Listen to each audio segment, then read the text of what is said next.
So guys इस video में हम बात करने वाले हैं आज स्मैकडाउन में हुए कुछ इंपॉर्टेंट चीज़ों के बारे में। पूरा स्मैकडाउन कवर नहीं करने वाले हम क्योंकि इतना कुछ खास था नहीं। चलो बात करते हैं। वीडियो को लाइक, चैनल को सब्सक्राइब सबसे पहले कर दो।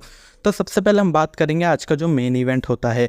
मेन इवेंट में देखो हमें देखने को मिलता है एजे स्टाइल और कोडी रोड्स का एक इमोशनल हग, इमोशनल मोमेंट। अब वो क्या होता है चलो उस पर बात करते हैं। देखो हमें पूरे स्मैकडाउन में आज ये देखने मिलता है कि एजे स्टाइल निकोल डिस से कहते हैं कि भाई मुझे आज का स्मैकडाउन का मेन इवेंट देते, एक प्रोमो कट करना है, मुझे कुछ बातें की नहीं है। तो निकोल डिस कहते हैं चल ठीक है, मैं तुझे मैच तो दे नहीं पा रहा तो एक ये प्रोमो कट करने के लिए मेन इवेंट ले ले। तो हमें मेन इवेंट मिल जाता है। एजे स्टाइल को हमें पता लगता है वो कुछ अनाउंसमेंट करने वाले हैं और बातें ये चल रही होती है कि शायद वो रिटायरमेंट की अनाउंसमेंट हो सकती है। तो जैसे वो रिंग की तरफ आ रहे होते हैं हम देखते हैं एले नाइट हैं और हमारे ओसी के ब्रदर्स हैं कार्ल एंडरसन, लुक गैलोस, वो सब काफ़ी भावुक होते हैं और कोडी रोड्स भी काफ़ी भावुक होते हैं। तो एजे स्टाइल कहते हैं कि भाई कार्ल एंडरसन और लुक गैलोस से कि भाई तुम दोनों तो साथ चलो, तुम दोनों तो हमेशा मेरा साथ दिया है।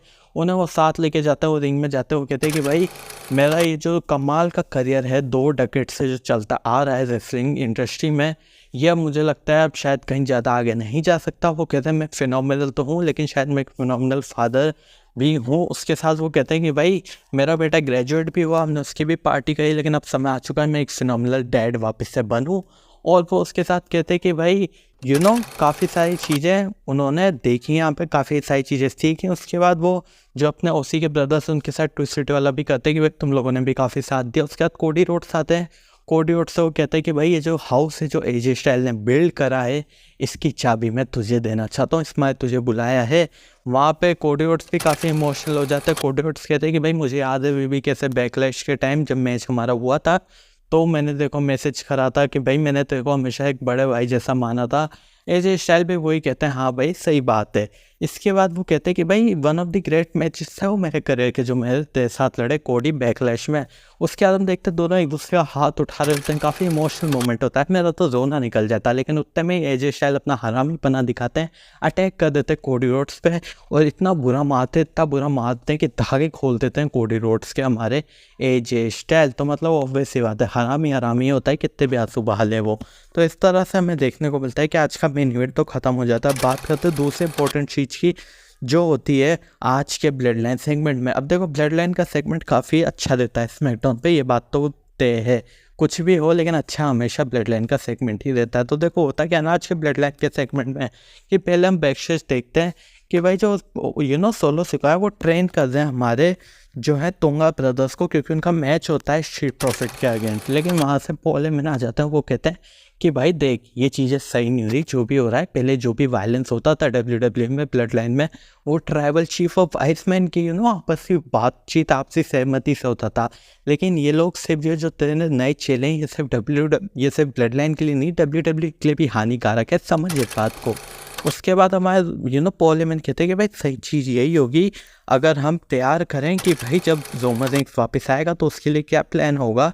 कि the strategy when Roman Reigns come back we have Cody Rhodes check in. ये वो कहते हैं कि भाई ये स्ट्रेटेजी होनी चाहिए हमारे पास, ना कि फोकट की चीज़ें जो ये बंदे तेरे चेले कर रहे हैं। तो सोलो सिकाउट ने रिप्लाई देते हुए कहते हैं we already have him in check and he doesn't even know it. तो हेमंत सीधा कहते हैं कि विद ऑल ड्यू रिस्पेक्ट ये वी कौन है भैया, ये वी में कौन कौन आता है। तो हमारे सोलो सिकाउट जैसे ही रिप्लाई देने जाएँ वहाँ से केविन ओवेंस का थीम सॉन्ग हिट होता है और वो कहते हैं सोलो सिकाउट कि भाई पहले तो इससे सुलझा क्या, तो इससे बात कर क्या। पॉल हेमन जाते हैं।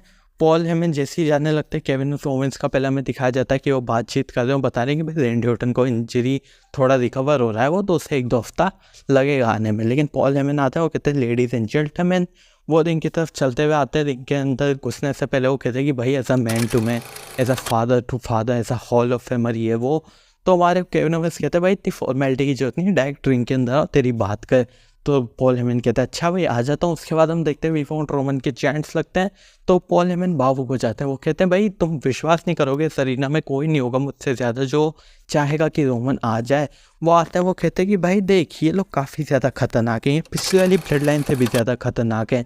रोमन रेंग्स ने हमेशा तुझे कॉम्पिटिशन माना है, वो हमेशा तेरी रिस्पेक्ट करता था, उसे लगता था कि तू उस लेजेंडरी टाइटल रेन का थ्रेड रहा है हमेशा उसका एज अपोनेंट। और वो हमेशा तेरी रिस्पेक्ट करता था। लेकिन ये लोग काफ़ी बदतमीज हैं, ये तेरी बैंड बजा सकते हैं, ईमानदारी से बता रहा हूँ, वो कुछ कर भी नहीं पाएगा। तो उसके ऊपर केविन ओवेंस भड़क जाता है। वो कहते हैं कि तेने ऐसा अपने पास्ट में करा क्या है जिसमें मैं तेरे पे बिलीव करूँ। है तेरा क्लाइंट पहले ब्रॉक लेसनर था, ब्रॉक लेसनर का नाम मेंशन हुआ वापस से आज, और वो भी पॉल हेमन के सामने। वो कहते हैं कि भाई पहले तो ब्रॉक लेसनर का क्लाइंट, मतलब ब्रॉक लेसनर तेरा क्लाइंट है, उसके बाद तेने उसको धोखा दिया, तो रोमन रेंस के साथ आया। अब क्या पता तेने उसको धोखा दे के सोलो सिकोआ के पास आ गया। तेरा यही तो है कि तू क्लाइंट बदलता रहता है और सबको दिखाता है कि भाई गलती उन क्लाइंट्स की रह चुके, तो मैं तेरा बिलीव कैसे करूँ। लेकिन ये बात याद रखना कि मैं नहीं घबराता इन दो नए चेलों से। हाँ, वो जो पुरानी ब्लड लाइन थी, जो रोमन रेंस जिमी उसो थे, उनकी मैं रिस्पेक्ट करता था।